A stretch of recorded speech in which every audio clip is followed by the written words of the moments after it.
Have you left the workday on cloud nine because several things fell into place? Your students were all responsive, participation was at an all-time high, students added to the discussion with highly intelligent remarks, and you leave work feeling like a celebrity. You're the man or woman everyone loves, students are your adoring fans, and colleagues are more than happy supporters. Then, what you're experiencing, my fine, frustrated friend, is the champion yet elusive teacher high. And in this video, I'm going to provide some not so set in stone tips to trigger this experience consistently. It's time to get schooled. Engage your students reading and listening at a higher level with my last minute lessons reading and audio series. Link in the pinned comment below. From my experience, teacher highs have been activated by the following: the feeling of appreciation, the satisfaction of overcoming student challenges, breakthroughs in student learning, standing your ground from student resistance, feeling as if you connected on a deeper level with your students. Now, I know we're in a time where morale and motivation is at an all-time low. It's getting harder and harder to find the good inside a polarized and politicized climate. I, of all people, understand that.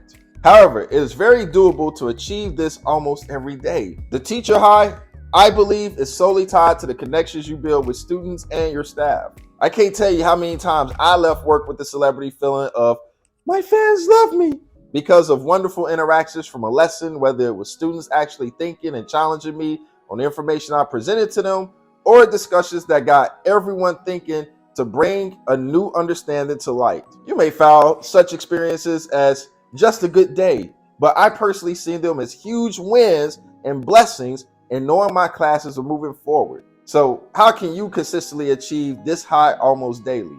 For these tips, I'm going to speak as if you are in the worst situation possible at school because, let's face it, this mode is easier to possibly pull off at the school of your dreams. I want to also note that these tips are in no particular order of relevance. Now, number one is you're going to have to come to peace with your working conditions, which includes the kids you have and the staff you must work with. In any scenario, most teachers will quit if their school environment is way too chaotic. And this involves, but not limited to, excessive misbehavior, which could lead to student violence, staff drama, lousy administrative support, and a whole litany of things that can make your teaching experience a living nightmare. However, you can only control how you respond to these events, and most teachers will quit, and rightfully so. I, for one, wouldn't suggest otherwise. Yet, if you're looking to challenge yourself against all odds, then I think this is advice that I'm giving right now is worth adhering to. Now, for myself, I live on biblical principles. For years, chaos has been all around me in the school. I have the Lord Jesus type of calm during the storm and Noah's Ark experience, where a lot of the times I'm protected against it. And I'm gonna be honest with you guys, sometimes I don't even get to see the chaos. That I can experience all this peace while there is a hell on earth going on all around me. As a matter of fact, most students who may be disrespectful to others are usually the ones who show me a lot of love. But why is that? Now, I believe in the following quote: no one cares how much you know until they know how much you care. Now, when students get all Simba and Nala from Lion King on you and they start feeling the love, they'll go to the ends of the earth for you. Surprisingly, a student in my class decided to act up before it even happened, and some girls came to my defense and said, you need to watch who you talking to. It's like, oh, wait, are they defending me? They protected me. This is a brand new day. I've never had this happen. And I believe it's because the kids know that there is a genuine care from me, and also that their antics have me feeling like Omarion. I don't feel no ways. I biblically have learned to overlook the faults to see the needs of the students, doing things for them despite how that makes me feel. The Christ in me centers me and keeps me grounded, helping me to understand how to carry myself and the words that leave my mouth when engaging with students. Now, let me be very clear. I don't have to walk around quoting scriptures or visibly trying to convert anyone. It's seen all over my demeanor and in my actions. I even had kids crack deacon and pastor jokes on me without me saying a word about church attendance. So for me, that's very telling. Now, for yourself, you may not be a Christian watching this, but you need to find something to keep you grounded and centered.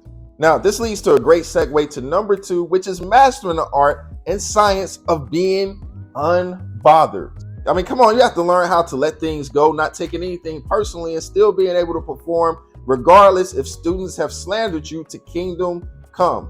I want to be very clear that I'm not trying to be insensitive and dismiss anybody's emotional state in a very intense and high pressure work environment. That's not where I'm going with this at all, but it is something that you have to learn, especially if you want to do more than survive your first year of teaching. I can't tell you how many times I felt good just because I conquered myself for that day.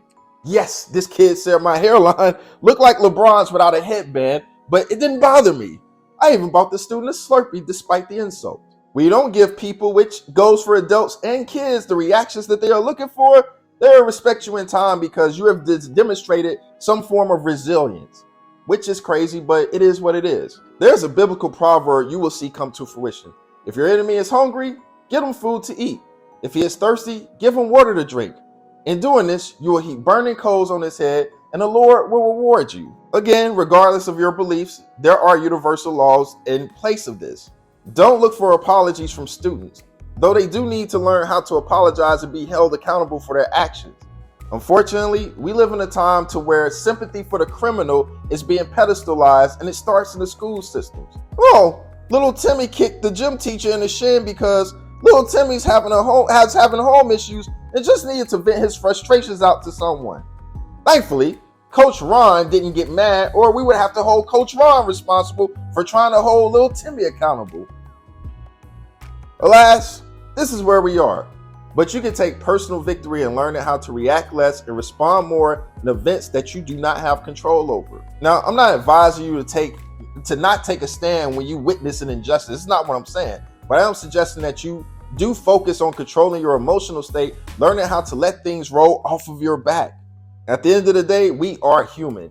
You will need to find a vent buddy when necessary to deposit those unwanted feelings when they do arise off of listening ear that has nothing to do with teaching. But I warn you, be very careful of this because those deciding to take on that role could inherit your own bitterness and resentment rolling off on them, because venting does act as a social contagion.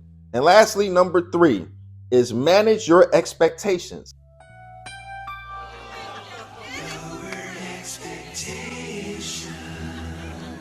Notice I didn't say lower or raise, but simply manage. Preconceived notions and ideals about what you think education should be versus the actual reality you are working in is how more teachers end up with these high expectations that ultimately will cause them an early demise. These expectations can be over simple things at that. Things we know to be normal that just doesn't exist on a lot of campuses. For example, I'm explaining what I'm talking about because we as adults were taught when we was younger to respond with a good morning if it were said to us. Yet in 2023, don't expect kids to respond with a pip pip cheerio good morning when you greet them. Honestly, if you play the long game, then they will eventually respond with a good morning because you have been diligent and consistent, setting an example and watering a seed over time. In this business of education, you cannot enter this realm with old school expectations of kids coming in with this innate etiquette and how to respect their elders. It ain't gonna happen. You also have days where you prepped an awesome lesson only for it to fall flat on your face. Now, these occurrences do lead to teacher burnout because the expectation has been all about the hard work you put into the lesson. Ironically, when kids eat up an activity that you just pulled out of thin air with zero time commitment, that too also leads to this frustration and burnout because sometimes these lessons lead to nowhere on the back end. In both scenarios, your expectations definitely have to be managed vigorously so you know how to adjust on the fly when you don't get the results that you want. Flexibility, durability, and versatility is the name of the game when teaching the kids today.